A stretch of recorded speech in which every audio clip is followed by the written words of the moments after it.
नमस्कार दिदी। ओहो नमस्कार। हजुरलाई त चिन्न सकिन।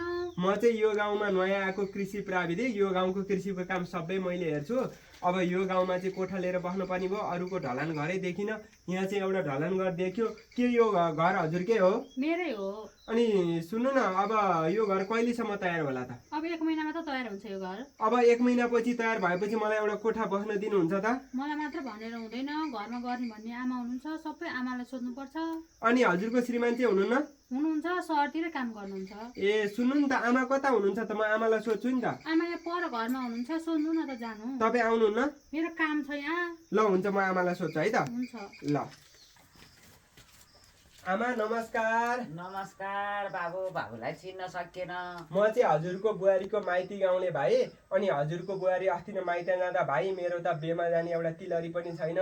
आफन्तको बेमा जान पर्ने। बरु भाइको तिलरी भए चाहिँ 2-4 दिन लगाएर लाउँछु अनि ल्याइदिइहाल्छु नि भनेर भनी थिइन् र मैले तिलरी दिएर पठाइदिएको थिएँ। अनि हजुरको बुहारी धेरै दिन भयो माइत पनि आइनन्। अनि काम विशेषले बर्खाले होला भन्ठानी म पनि फेरि तिलरी लिन आउँदिन्थेँ। हेर्नु न, मेरो काका छोरोको बिहे छ, नभई नहुने, बुढीलाई तिलरी नभई नहुने। त्यही भएर म त तिलरी लिन आएको आमा। फेरि बुहारीलाई देऊ न भनेर भने तपाईँको बुहारीलाई। अनि त्यहाँबाट चाहिँ आमाले दिनुहुन्छ भनेर भनिन्। त्यही भएर म त तिलरी लिन आएको। दिनु न।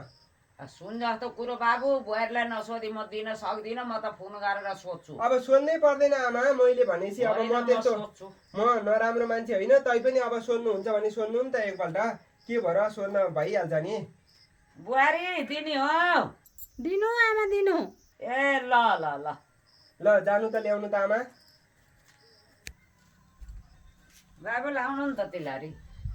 ल आमा अहिले ल हतारी छ, म हिँडी है त। होइन, आज यतै बसौँ, भोलि जाउँला। ओहो आमा बस्नु त हुन्थ्यो, के गर्नु। अब काका छोरोको बिहा आइछ।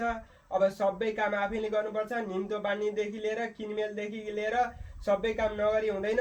अब चेलीका आएको बेला एक रात बस्न त हुन्थ्यो आमा। साह्रै अप्ठ्यारै छ।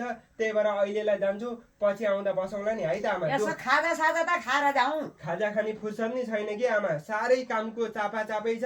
अहिलेलाई दुःख नमान्नुहोस्, पछि आएको बेला बसेरै खाजा खाउँला है आमा। हस् त ल बाबु। हस् हस्, नमस्कार हस्।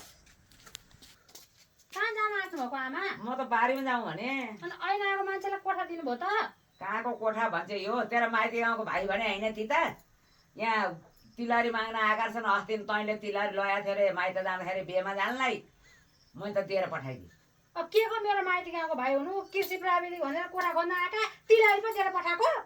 अब तँलाई फोन गरेर सोधा दिनु भनिस् अनि दिएँ मैले त। अब मैले त कोठा पो दिनु भने त, अनि तिलरी दिनु भने हो त? ए भगवान्, त्यत्रो आधी तोलाको तिलरी थियो। कहाँको कृषि प्राविधिक हुनु, कहाँको ठग पो आएको रहेछ।